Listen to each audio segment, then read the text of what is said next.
Welcome to The Author Show, where we feature new authors and books, from fiction to self-help and everything in between. You'll find it all at theauthorshow.com. That's theauthorshow.com. And now let the show begin.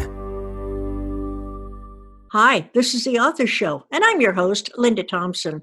Thomas A. Brigger's debut novel, Beyond the Higher Ground, is a captivating novel about a construction manager who suspects drug trafficking through his construction site. Well, the premise of this story is really captivating to me, and Thomas is here to share more. Thomas, welcome to The Author Show. Thank you, Linda. I'm glad to be here. Thomas, will you please give us a quick overview of Beyond the Higher Ground? Tucker Mason is a project manager for a construction company. He's tasked with building a prison on a remote mountaintop in Southwest Virginia. As he's building the prison, he finds that strange things are happening to the house that he rented. And on top of that, he finds that there's a suspicion that is not necessarily unfounded of drugs being smuggled through his construction site. From that point, as the prison gets built, the story builds around him, and he finds himself in a world that he never knew existed. Oh my gosh, that's a little spooky there. So what served as the inspiration for your storyline in Beyond the Higher Ground? I actually have done a lot of traveling around the country, and I did a lot of business in Southwest Virginia, in that area. And I was always fascinated with those people, first of all, but it was kind of heartbroken to see just the devastation that the opioid crisis has caused there. So I really wanted to maybe let people know that the opioid crisis does not just exist in big cities of the country, that is very, very devastating in the rural areas. And unfortunately, the people in the rural areas don't have the resources to combat it. So I thought it would be good to try to expose it, but not to have an expose of how terrible things are there, but to present it in a sensitive fashion. So I kind of created a personal story with the drug business in the background. Well, Beyond the Higher Ground is your first novel. Will there be a sequel, or are you working on something new now? I actually am working on a novel right now, pretty much in the same premise, that takes place with two people suffering from PTSD while they're battling the drug trade in rural Midwest America. How would you describe your style of writing? I'm very descriptive, sometimes maybe to a fault, but I'm very descriptive, and I think I'm a sensitive writer. Is Beyond the Higher Ground suited for any specific type of reader, or can it be enjoyed by all? Interesting. The first review that I had said that it spanned 4 or 5 genres, because there is some historical parts to it. So I would say anybody who is interested in mysteries, interested in sensitive novels about the human condition, and interested in Appalachia, it really kind of covers everything. So I think anybody who's really a sophisticated reader who is interested in a good story is going to pick up this book and like it. When you were talking about the next book that you're writing, you mentioned the drug trade again. You mentioned Middle America. Is that pretty much where you're going to stick with your writing?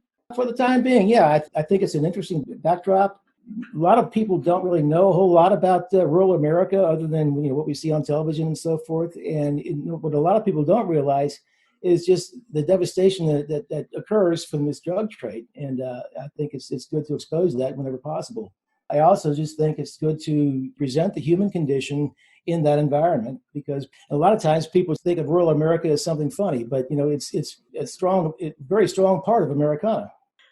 Thomas, you have an extremely interesting bio that includes a lot of different professions, and you told me that was because you couldn't figure out what you wanted to do when you grew up. So what led you to writing a novel? This is good, because I've always liked to write. Okay, all my life. I've been a short story writer all my life, and I never really attempted to publish anything. I had a sister who I used to always write short stories and send them to her, and she would pass them to other people, and it was just something I was interested in doing. But I was doing a lot of traveling some years ago, and I was doing a lot of reading novels. Read novels at night just to pass the time and stay out of the hotel bars. So one night I was in Cleveland, Ohio. I finished a really bad novel, and I said, I think I could do better than that. And that night I started writing, and I would write a little bit almost every other night. And after a year passed, I had finished the novel. Now, I finished it and didn't do anything immediately with it until I had a rather heartbreaking event with a family member involving drugs. And I thought, it's time to put this thing out. So I went and got it published. What a great story. So I want to know if your protagonist, Tucker Mason, resembles you or any other real person, or is he just pure fiction? My characters, and people who have read the book are saying that's one of the things they like my characters. But I say every character in that book, there's a little part of me and there's somebody that I've met. And do they recognize themselves? Yes and no. All right, that's fair enough. So while you were writing Beyond the Higher Ground, did you find yourself being driven more by the character or by the plot?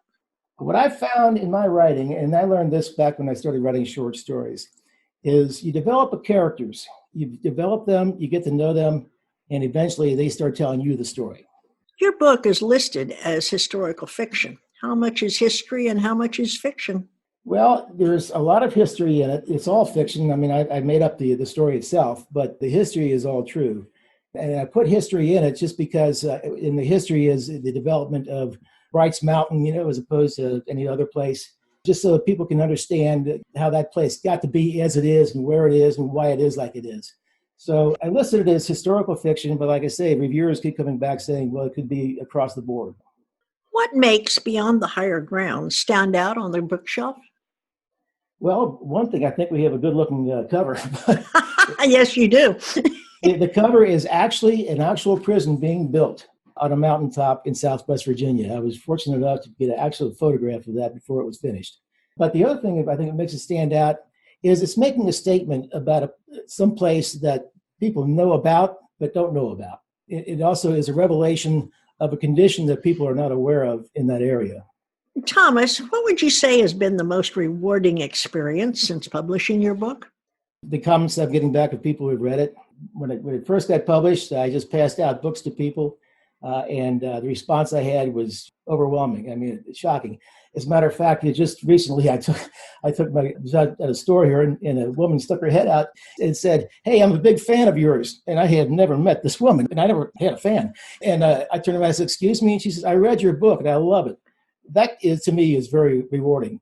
The other thing I think is rewarding, too, is the fact that I've had an opportunity to say something about things that I felt very strongly about, particularly the devastation of the opioid crisis in Appalachia.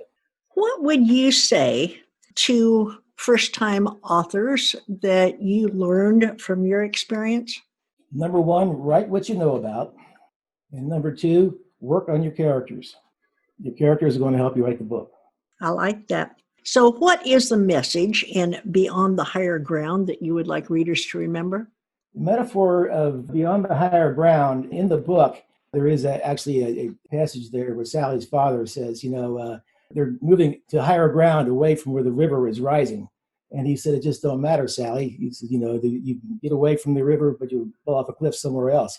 The idea there is people suffer, tragedies or adversity in their life, and then you find a way to resolve it. In a sense, you go to the higher ground. But life goes on, and life goes on forever. So it's not an end game.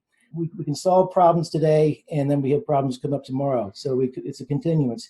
And the other thing I want people to take away is just understanding just what happens with the devastation of this opioid crisis. The metaphor of Beyond the Higher Ground also carries through to the prison being built, because at the end of the book, the prison's completed, and the highest point in the entire area has a prison on the top of it. Very interesting. So now, will you please read a short excerpt from Beyond the Higher Ground for our listeners? The little girl smiled and waved to Mason as if they were old friends.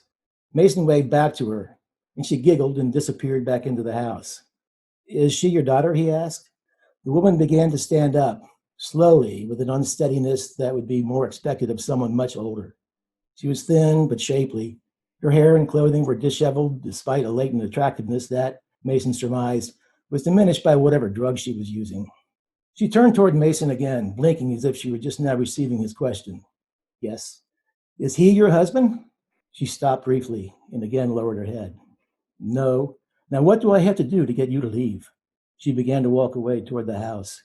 Mason raised his voice enough to cause her to stop and turned to him again.